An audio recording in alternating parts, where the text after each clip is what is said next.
Hello friends, my name is Amanda. Welcome to Feeding Artists. Today I'm going to be showing you some more advanced techniques in Adobe Premiere Pro. So for this video I'm going to be making a little sequence with my stuffed rabbit. Her name is Purpley. I got her when I was like 4, so it should be fun to kind of just mess around with that. And this isn't meant to be serious in any way, but I will seriously be teaching you some cool stuff in Premiere. So let's dive into it. So I've already set up a lot of my footage just to make things easier. If you aren't super familiar with Premiere, I would recommend checking out my Premiere for Beginners tutorial before looking at this one. That will show you everything you need to know in order to use Premiere, set up your project, get started editing footage, and just the basic things that you need to know to edit a video in Premiere. So I only have a few clips that I'm using in this video, but I'm going to be doing a lot to the clips and just showing you some little things along the way as well. So the first clip we're using is this clip where we just zoom into Purpley. And so this clip was done handheld, so the first thing that I want to do is I want to try to stabilize it to get it to be smoother than it is right now. So the way to do that is if you go into your effects window, and then we're going to search for warp stabilizer. So that's right here. And then it's just going to analyze your clip for varying amounts of time depending on how long it is. So now to see the difference right from the start just by using the defaults in the warp stabilizer. So that did a pretty good job just on its own. But you do have all of these settings. The only one that I really mess with most of the time is the smoothness setting. Sometimes you could see kind of like you could tell that the clip is processed and you could see the background moving. So for example, in the beginning when I'm zooming in, you don't see it too much. But then the part where I'm just pretty much still on Purpley, you can kind of see just that little like weird jiggle that's kind of happening. What I'm going to do is I'm going to wait until the zoom in and I'm going to cut the clip because I think it did a good job on the beginning, but I think it's a little overdone here. And then what I'm going to do is I'm going to put the smoothness down. And so the smoothness is kind of controlling how much of the warp stabilizer is being used. So if you put it down, it should go closer to the way your clip was originally. If you put it up, it will put more stabilization on it. The warp stabilizer kind of works the same way as noise reduction, where more isn't necessarily better. Sometimes having less is going to actually give you a better result. Even though your footage technically might be more shaky, it's not going to have that weird like warping that's happening because of the warp stabilizer. So sometimes if you look at it and it just looks too fake, you should put the smoothness level down. Okay, so the next thing I'm going to show you guys how to do is how to do multi-camera sequences. So I'm going to go back to the assembly window and I'm just going to use the first 2 shots from both cameras when I started doing multicam stuff. And just for reference for like what this is, I have a shot of me throwing Purpley up in the air. And then I also have shots of Purpley flying in the air from another camera.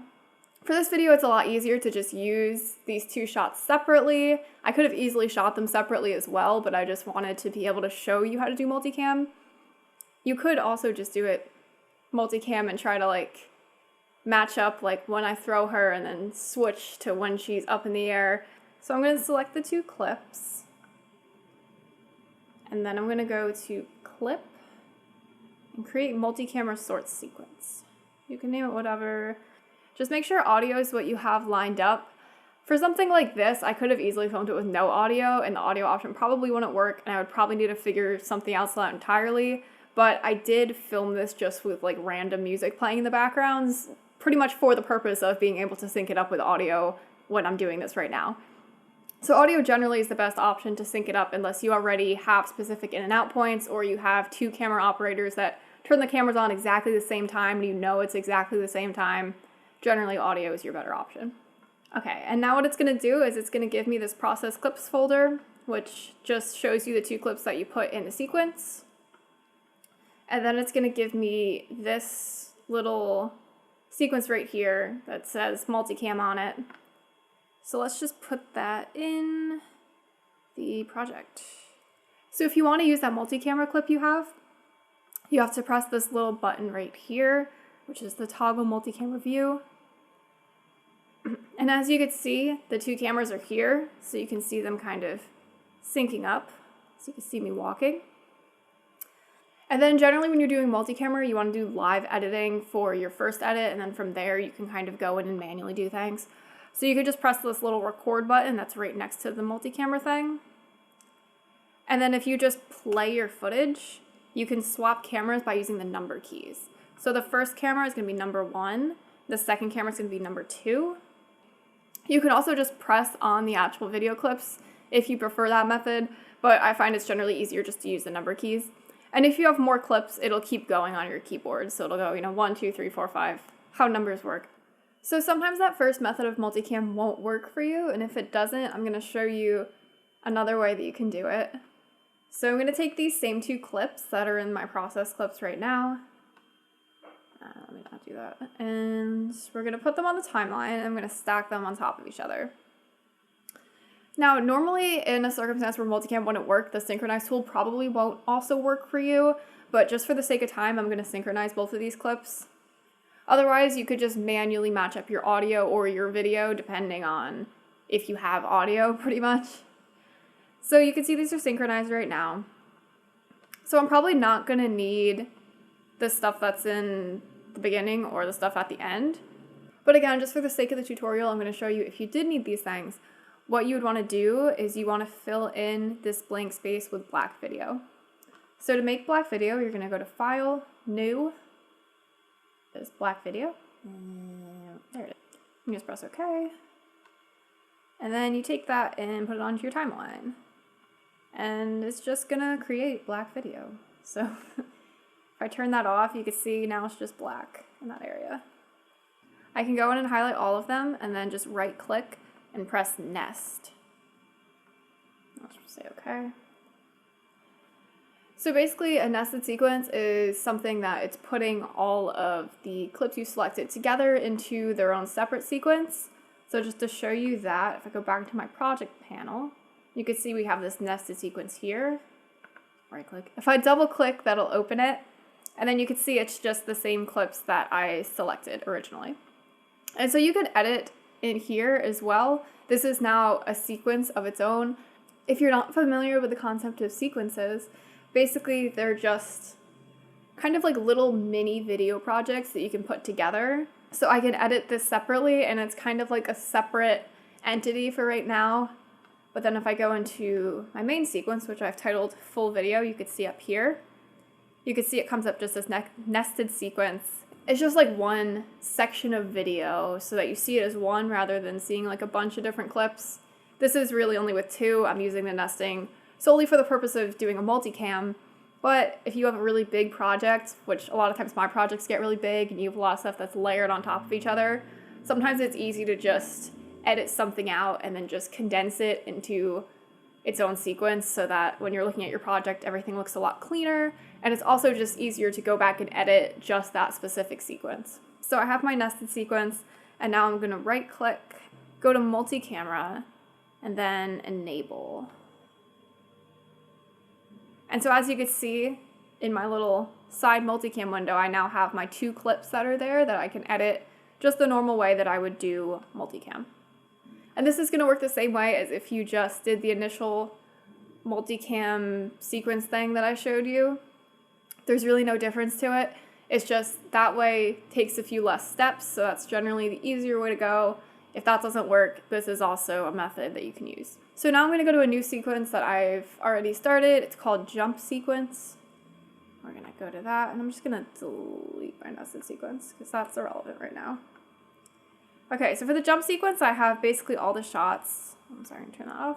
I have all the shots of Purpley jumping, or more accurately, being thrown into the air, but we're going to call it jumping for now. And what I wanted to do is I wanted to make a grid of all 3 of these shots. So to make this grid, I'm going to be using the crop tool. So we're going to go to Effects. I'm going to go to Crop. Oh, hello. And then your controls are basically left, top, right, bottom, and then you can just crop it out from there. And you also have edge feather.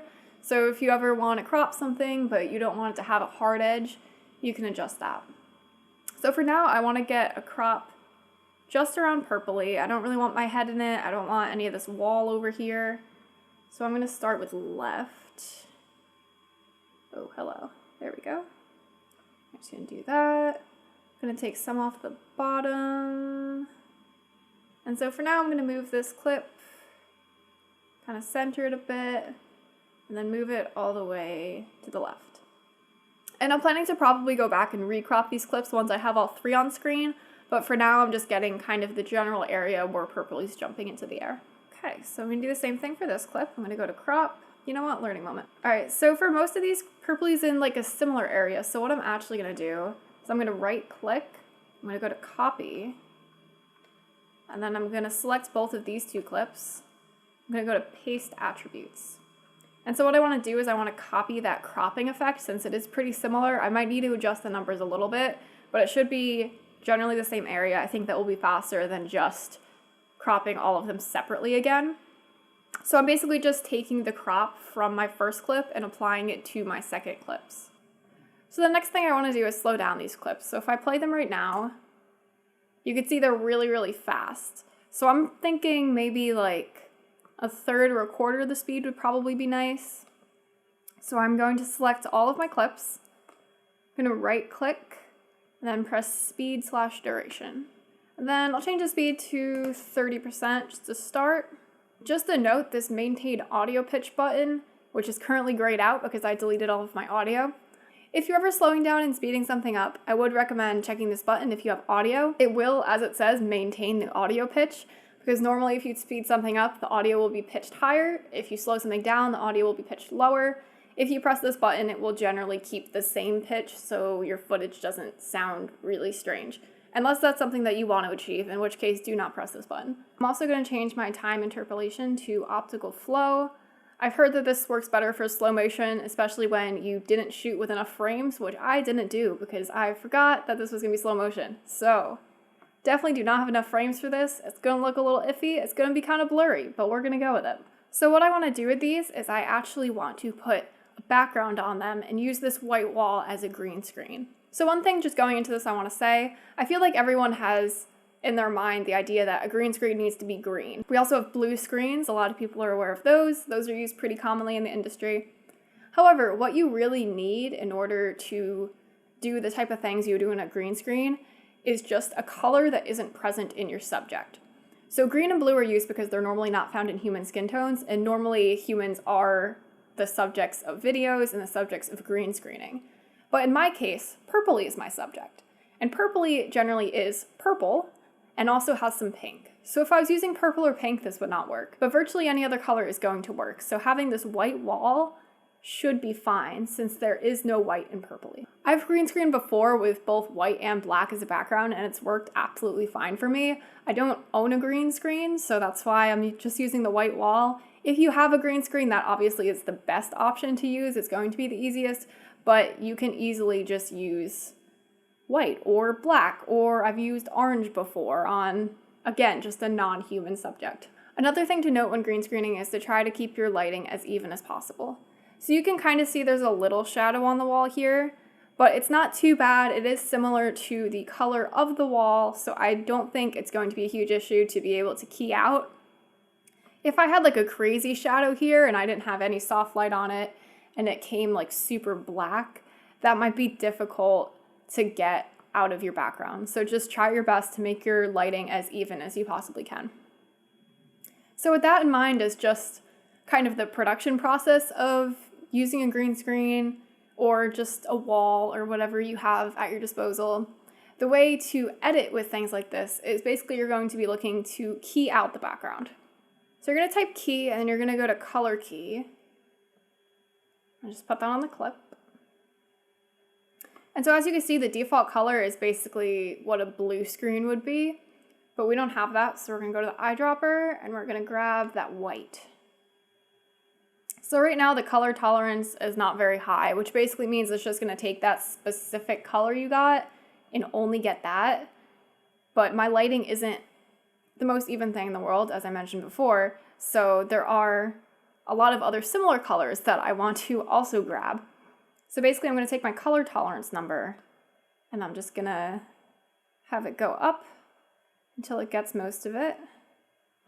And as you see, there's still a little, well, actually kind of a lot of like tan that's around purpley. So I think we're going to go to edge feather to try to fix that.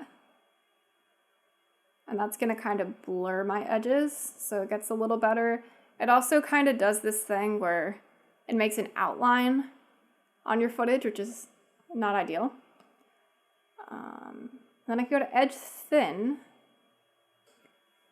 which will essentially kind of bring your edge in so you can see that line going away. Although it's kind of doing weird things to purpley now. Now she's kind of blurry, which is not ideal. So I'm going to let up the feather a little bit. Maybe let up the thin, we'll go to like 3. Okay, it's not looking too bad. It's not looking too good either. Gonna put the color tolerance up a bit more. And see, if you put too much color tolerance, it'll start just taking random colors. So now purpley's like disintegrating, which is not what we want. So again, what I'm going to do is I'm going to copy and paste the settings from this green screen job to the other 2 that I have, just to make my life a little faster. I'm going to go copy,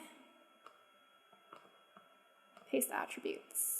And I don't need to repaste the crop, so I could just uncheck that box, and we're going to keep the color key, because that's what we want.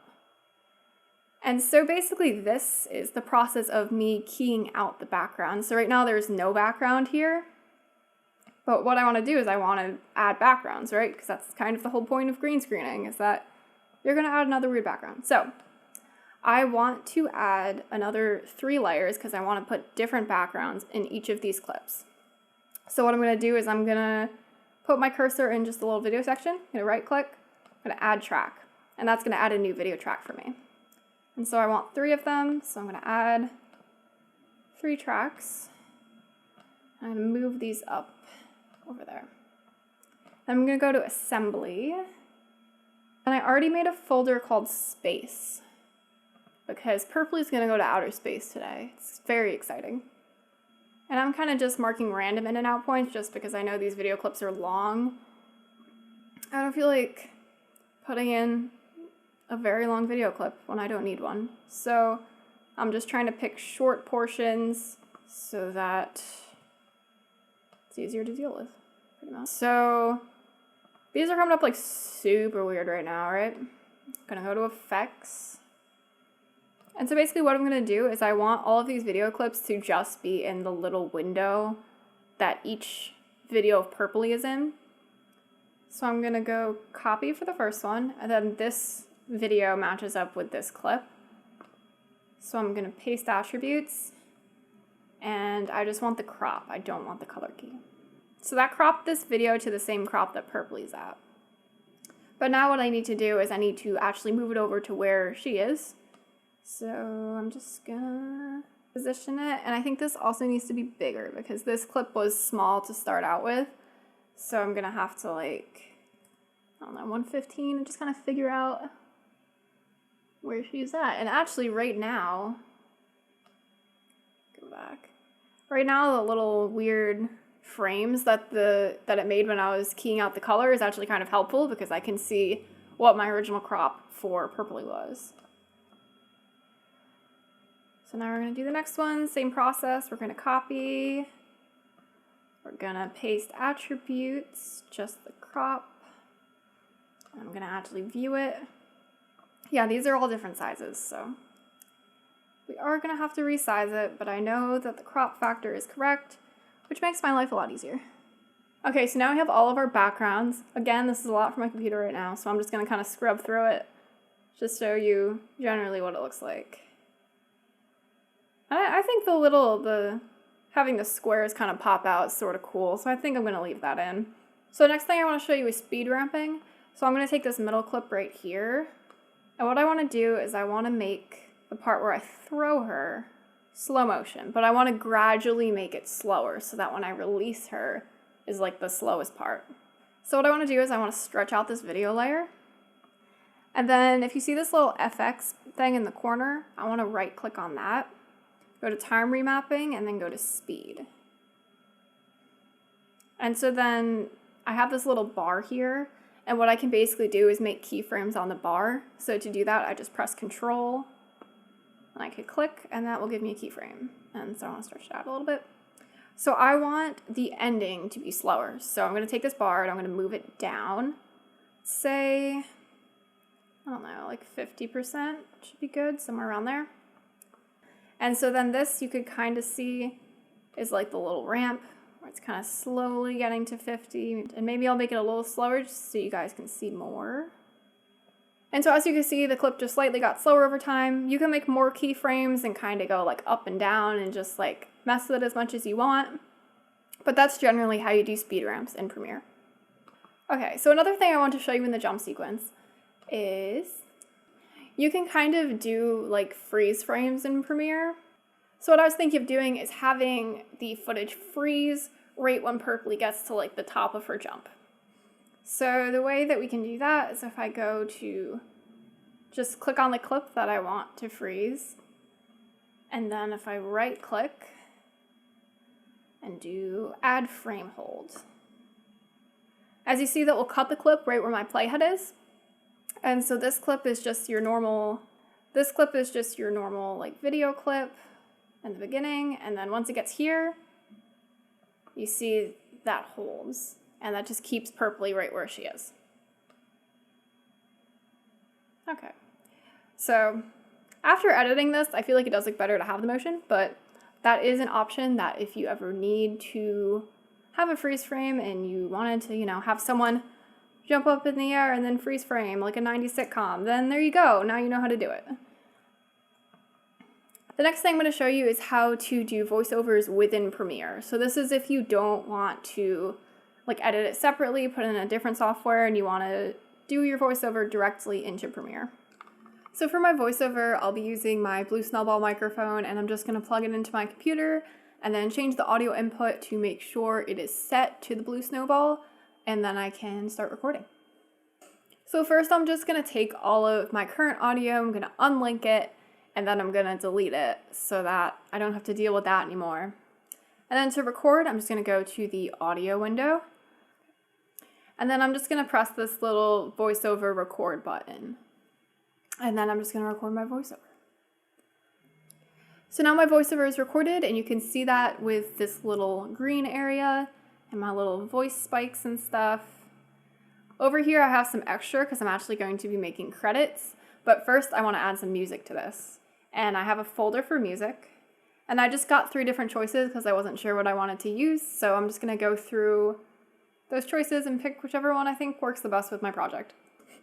This is so weird. Okay, that's an option. It's definitely an option.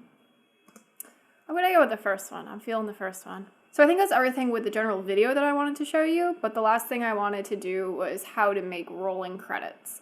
So in my initial Premiere tutorial, I showed you how to make titles. I personally prefer making title cards. Normally my films don't have much or any people working on them other than myself, so it doesn't really make sense to make rolling credits in that situation. But if you do have a big crew, having rolling credits is definitely something you're going to want to look into. So there are 2 ways that you can do it.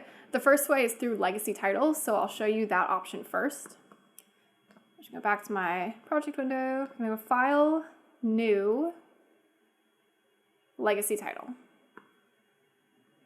And just make sure it's the same as your video and stuff like that. You can call it whatever, I just call it credits. But to open this window, you could type in whatever you want to type in.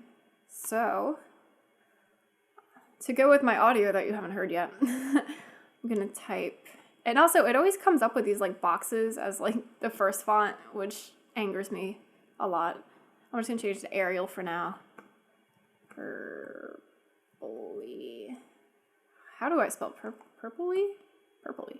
Sure. I don't know how to spell my buddy's name. In outer space. We'll just go with that. So what you want to do is you want to make them roll. So you're going to press this little button right here that's right next to the font, and you have options for still, roll, crawl left, crawl right. So I'm just going to go to roll, and this will give you a bunch of options if you want to start it off screen, end off screen, pre-roll, ease in, ease out, whatever. Let's start and end off screen. Why not? All right, and then you're gonna see it gives you this little scrolly thing, so now I can actually see what I typed. Pros of legacy title is that it basically creates almost a separate sequence for the titles, so if you're ever using the same credits for something, you can basically take the legacy title you made and move it into other projects really easily, where if you do it the other method I'm gonna show you, you can't do that.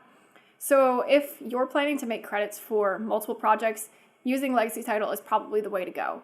But if you're only going to be using credits for this one project, you can do it more similarly to how you just make a normal title card. So I'm going to go over to the effects panel to do it this way. You can start it in any window you want, but I will eventually need to be in the effects window, so I thought that that would be a better option to start there. So I'm going to paste all of the stuff that I just wrote, and of course it's not coming up normally, so I just have to kind of edit that.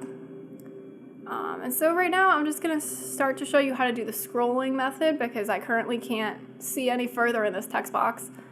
So if you go to Essential Graphics, this is going to give you kind of the general like text stuff. So I'm going to Control A, I'm going to put it in the middle, no, I'm not going to, I'm going to center it, and then we're going to put it in the middle. And so now it's in my little screen. That's exciting. You can change the font here too if you want. So maybe I want to change it to night. I don't know, why not, right? And change whatever text stuff you want. So now I'm just going to click off of it. Then I'm going to click on it again. And wow, now there's a new window, which is kind of strange. I don't really know why it works like that, but you're just going to press the roll button if you want your credits to roll. And then it comes up with the same settings as the legacy title, where you can have the start off screen, end off screen, and then pre-roll, post-roll, ease in, ease out. So you can mess with any of that stuff. I'm just going to leave it like it is for now. And again, you have this little slider so I could see everything. If you want to make a scroll faster or slower, all you have to do is just adjust the time that this is here. So if I wanted to, have it done really quickly, I could do that. And then it'll scroll a lot faster. If I want it to go really slowly, I can, put it out like that. And then you see it will scroll a lot slower. So that's how you control the speed of it. So I think that's just about everything I wanted to show you guys. As always, if you have any questions, please feel free to reach out to me on Instagram. My Instagram's @feedingartists. Or you can also leave a comment below this video. If there's anything specific you want to learn that I didn't cover in my original Premiere video or this video, please feel free to reach out or comment about that as well. If you like this video, be sure to give it a like and consider subscribing. I hope you all have a wonderful day, and I hope that you enjoy this weird video that I made. Just coming at you right now. This is Purpley. Purpley has always wanted to go to outer space, and now she can. Purpley in outer space. Coming to theaters, winter 2020.